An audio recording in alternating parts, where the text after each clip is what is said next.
आपने अरशद शरीफ की बात की, मैं उस पर दोबारा आता हूँ, लेकिन ज़ैन कुरैशी सर एक बार सर, अरशद शरीफ का ही मैंने आपको भेजा है। पहले मैंने आपको एक प्रूफ दिया जो पाकिस्तान अभी तक मुझे कोई रॉन्ग साबित नहीं कर सका। मैंने आपको भी कहा था कि आप प्लीज, पीटीआई तो बड़ी तेजी जाती है। अरशद शरीफ का एक मैसेज है मेरे फोन पर है, जब वो इस मुल्क से निकला हुआ था तो मैंने उसका फीड किया था। अरशद शरीफ ऑन द रन। उन्होंने, अरशद शरीफ ने कहा कि मैंने जो है ना इस थ्रेट अलर्ट की वजह से पाकिस्तान छोड़ा है, जो कि खैबर पख्तूनख्वा हुकूमत ने जारी की। There you go. ये खैबर पख्तूनख्वा की हुकूमत, ये अरशद शरीफ का मैसेज है, फोरेंसिक करा लें। चले, अब ये एक और बहस है, लेकिन मीर साहब ये एक और बहस नहीं है सर। इस अरशद शरीफ की शहादत के पीछे मुहर्रकात क्या थे, किसको फायदा होना था, क्या होना था, उसको ढूंढना बहुत जरूरी। और वही general Faiz sir, general Faiz plus Khan understood है ना सर।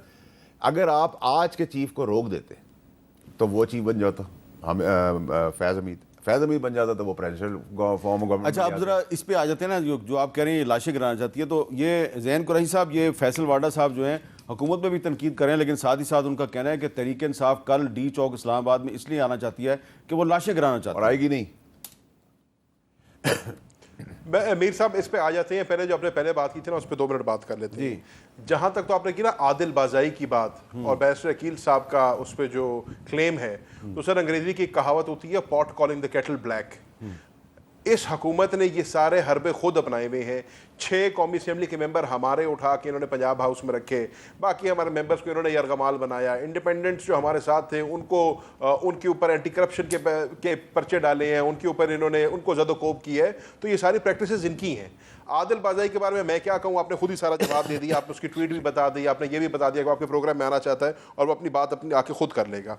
अब फैसल भाई जो बात करें इकॉनमी की, और वो बड़े सलीके से और तरीके से उसका क्रेडिट भी जो है वो कह रहे हैं SIFC को मैं देना चाहता हूँ, हुकूमत को नहीं।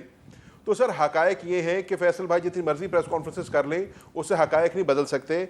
इस सब के बावजूद भी आपके जो फॉरेन रिजर्व्स हैं आज भी 10 बिलियन से कम है। आप आज भी रेड जोन के अंदर या डेंजर जोन के अंदर हैं। आपने IMF का जो प्रोग्राम अप्रूव करा लिया है, उससे आपने सिर्फ ये गारंटी की है कि 3 साल के बाद आप फिर 27वें IMF प्रोग्राम में जा रहे होंगे। IMF की शराइत इतनी सख्त है कि आप मिनी बजट लेके आना चाहते हैं, उस मिनी बजट के अंदर बिजली का रेट भी ऊपर जाएगा, तेल का रेट भी ऊपर जाएगा, इन्फ्लेशन भी ऊपर जाएगी, और ये जितने इंडिकेटर्स आज फैसल भाई आपको बता रहे हैं ये महीने डेढ़ के अंदर फिर उल्टे हो जाएंगे। तो ऐसी बात नहीं है कि हर चीज़ मुल्क में ठीक हो गई है और रावी चैन लिख रहा है हर चीज़ के ऊपर। हालात इस हुकूमत के भी बड़े गंभीर हैं, हालात इस मईशत के भी बड़े गंभीर हैं, और हुकूमत को इसके ऊपर कॉग्निसेंस लेनी चाहिए। और अगर हुकूमत इतनी नाहल है और फैसल भाई सारा क्रेडिट SIFC को देना चाहते हैं, तो बेशक SIFC इसके ऊपर नोटिस ले ले। लेकिन ये मैं आज आपको बता रहा हूं कि ये सारे इंडिकेटर्स अगले महीने के अंदर अंदर उल्टे होने लगे हैं। अब जहां तक बात आ गई कल की और कल होने वाले धरने की या पाकिस्तान तहरीक इंसाफ के प्रोटेस्ट की, तो सर पाकिस्तान, फैसल भाई जो कहें उनको इजाज़त है अपनी एक राय रखने की, लेकिन पाकिस्तान तहरीक इंसाफ का मौक़िफ़ पहले दिन से एक रहा है कि हम अदलिया की आज़ादी के लिए और इस मुल्क के अंदर जो आइन की धज्जियाँ उड़ाई जा रही हैं, जिस तरीके से देखें, कल तक तो मीर साहब हम ये बात करते थे, आज हमारे इस खदशे को इन्होंने अमली जामा पहना दी है। आज जिस उजलत के अंदर आपने 63A का फैसला किया है, अगर किसी को कोई शक शुबा भी था तो आज वो क्लियर हो गया कि क्या होने जा रहा है। मैंने आपको पहले अर्ज की, जिस तरीके से बेंच पर 2 पेशियों के अंदर अंदर इतने बड़ी कॉन्स्टिट्यूशनल मैटर का फैसला भी आ गया, ठीक है जी, और ऐसे बेंच ने किया जो कि बेंच की कॉन्स्टिट्यूशन ही लीगल है, लेकिन वो लीगल डिबेट में फिर किसी दिन जाएंगे। तो पाकिस्तान तहरीक इंसाफ जो है वो एहतजाज कर रही है इंडिपेंडेंट ऑफ जुडिशरी के लिए, इस मुल्क के आइन और कानून की बहाली और बालादस्ती के लिए। इसके ऊपर जैसे फैसल भाई ने कहा, मैं इनसे एग्री करता हूँ, पाकिस्तान तहरीक इंसाफ को आने दें, अपना एहतजाज करने दें, अपना मौक़िफ़ पेश करने दें। ऐसा क्यों है कि हुकूमत NOCs भी देती है तो कंटेनर लगा देती है, हुकूमत जो है पुलिस गर्दी करती है, हुकूमत जो है बैटन चार्ज करती है, हुकूमत डंडे बरसाती है, हुकूमत रबर बुलेट्स बरसाती है, हुकूमत टेयर शेल्स बरसाती है। भाई अगर हमारा ये डेमोक्रेटिक राइट है और आप तस्लीम करते हो, जैसे फैसल वावड़ा साहब कह रहे हैं, इनकी बात चलो हमारी ना सही इनकी मान ले।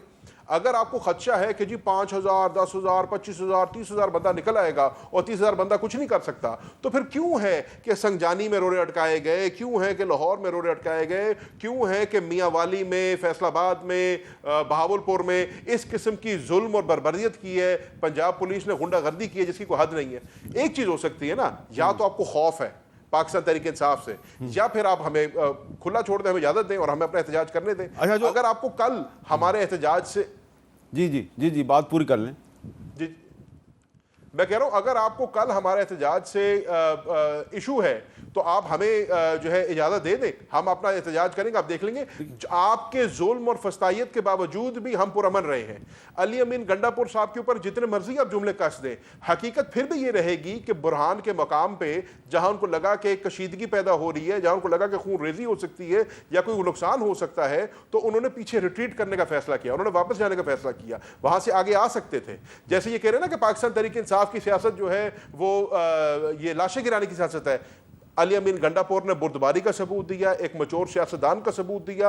अगर उस दिन गुंडागर्दी हुई है तो वो पंजाब पुलिस से हुई है, पंजाब हुकूमत से हुई है, मरियम नवाज से हुई है। अच्छा, अब जरा सुन लें कि उमर अयूब साहब क्या कह रहे हैं। अभी भी जो है कॉन्स्टिट्यूशनल अमेंडमेंट लाने के लिए इनके नंबर पूरे नहीं है। इंशाअल्लाह ताला इनका मुंह काला ही होगा। इस हुकूमत के दिन गिने हुए, कल सब के सब लोग डी चौक में वो पहुंचेंगे। सब लोग डी चौक पहुंचेंगे। वाडा साहब, डी चौक तो वो कह रहे हैं हम पहुंचेंगे। देखिए मीर साहब, जितना मेरे और शाह महमूद कुरैशी साहब की सियासत में डिफरेंस है तजुर्बे का, वो मुझसे बहुत तजुर्बेकार हैं, और जितना वो मुझसे आगे उतना ही मैं जहन से आगे हूँ, कोई एज में बड़ा हूँ, और शायद वो सियासत वो नहीं जानते जो उनके वालिद करते हैं और अब मैं कर रहा हूँ। तो किबले हमारे जो सियासी हैं वो मोर और लेस सेम वेवलेंथ है। मैं शाह महमूद कुरैशी साहब की पॉलिटिक्स को बड़ा अप्रिशिएट करता हूँ। तो उसके हिसाब से मुझे जैन साहब आप ही के शो पे कोई एविडेंस दिखा दें कि हीरो गंडापुर साहब ने तशद्दुद वाली सिचुएशन से निकाल लिया, पुलिस वालों को छोड़ दिया, और पुलिस वालों को फिर जो जिन पर गोलियां चली, जो जख्मी हुए हैं, उनका दिखा दें हमें कि हम भी तीमारदारी करने यहाँ चले जाएं। ये ड्रामा बस करें यार, ये इमोशनल गेम के चार दीवारी के अंदर भी आप घुस जाते हैं, किसी की माँ बहन का भी पर्दा नहीं छोड़ते, फिर उसके बाद आप जख्मियों का ड्रामा कर देते हैं, फिर आप लाशें गिराने की बात करते हैं, फिर आप गोली मारने की बात करते हैं। भाई आप क्या हैं? देखिए गंडापुर तो एक प्यादा है, वो तो कौन है इस चीज़ के अंदर, उसके अंदर क्या है उसका, वो तो प्यादा है जो पीछे चला। अब आप मुझे बताएं, अगर कोई खुदा खासा मारा 302 की एफआईआर गंडापुर पे कटेगी, इमरान खान साहब पे कटेगी, inciting of violence. Imran Khan jail में भाई तो वो इंडोर्स कर रहे हैं ना सर, कि जो गंडापुर कह रहा है मैं ठीक कह रहा है, ठीक है। अब आप इंसाइट कर रहे हैं वायलेंस को, क्या कहते हैं उसको, आग लगाने की, इन्फ्लेट कर रहे हैं उस बात को। अब आग लगाने की बात करें तो बगावत का मुकदमा दोनों पे नहीं लगेगा, और इस दौरान कोई मर गया बेगुनाह, कोई भी हो, फिर आप कहते हैं हम केपीके पे गोली चली। केपीके किसका बाप गोली चलाएगा? केपीके कौन है? पाकिस्तानी है हमारे। आप पंजाबी और पठान की लड़ाई करने की बात कर रहे हैं, ड्रामे कर रहे हैं। एक तरफ सुने सर, दूसरी तरफ आप, ये हिंदुस्तान की पुलिस है क्या पंजाब, क्या केपीके की पुलिस हिंदुस्तान की पुलिस है? दोनों को आमने सामने, दोनों शेलिंग कर रहे हैं। रिसोर्सेज आप हुकूमत के चला रहे हैं, यतीम बेवा बच्चे मिस्कीन गरीब के लिए नहीं, रोटी के लिए, अस्पताल के लिए, स्कूल के लिए नहीं, अपनी अपनी सियासत के लिए। इनके बाप का मुल्क है दोनों पार्टीज का, ठीक है। कि आप गवर्नमेंट के रिसोर्सेज इस्तेमाल कर रहे हैं, शेलिंग कर रहे हैं। ये भी हमारे पाकिस्तानी पुलिस वाले हैं पंजाबी, ये भी केपी के वाले हमारे पंजाबी पख्तून जो पुलिस वाले हैं हमारे हैं पाकिस्तानी। आप इनके अंदर लड़ाई कराएं, मासूमों को लड़वा रहे हैं। आप अपने बेटे लाएं इसके अंदर, पाकिस्तान के अंदर कंट्रीब्यूट करें। क्यों जैन जाके खड़ा होगा? जैन और आम आदमी की जिंदगी कि टिश्यू पेपर की तरह है, और आपकी औलादों की जिंदगी बहुत इंपॉर्टेंट है। जैन के वालिद साहब को आपने बंद किया हुआ है, तो वो क्यों ना बाहर आए? नहीं, वो अपने वालिद के लिए प्रोटेस्ट करे जा रहे। मैं ये बात नहीं, मैं मिसाल दे रहा हूँ कि मुझे बताएं, आप अपने बच्चों को नहीं बुला रहे इस पाकिस्तान के अंदर कंट्रीब्यूट करने के लिए। आप तो आज़ादी कराने जा रहे हैं। ये कौन सी आज़ादी है कि आप कहते हैं गौर खान को निकाल दो, ये बुज़दिल है, और इंडोर्स करते हैं गंडापुर की? क्योंकि आपको हर आदमी वो चाहिए जो कहे मैं आग लगा दूंगा, मैं गोली चला दूंगा, मैं टांग तोड़ दूंगा, मैं ये कर दूंगा सीएम शिप के ऊपर। आज आप गंडापुर को सीएम से हटा दें, गंडापुर के मुंह से आवाज नहीं निकलेगी। दूसरा जो सीएम आएगा वो गंडापुर से भी 2 कदम आगे जाएगा, अपनी मुफाद की सारी जगह। केपीके में पूछे ना मीर साहब जाके, अच्छा, मैं करप्शन के जो बाग पैदा किए, जो मेरा सब्जेक्ट नहीं रहा, क्योंकि corruption is acceptable and it is legal. पुराने ने भी की, अब के ने भी, आगे ने भी की है। ये नहीं, ये मैं नहीं मानता। Corruption is not acceptable according to the constitution of Pakistan.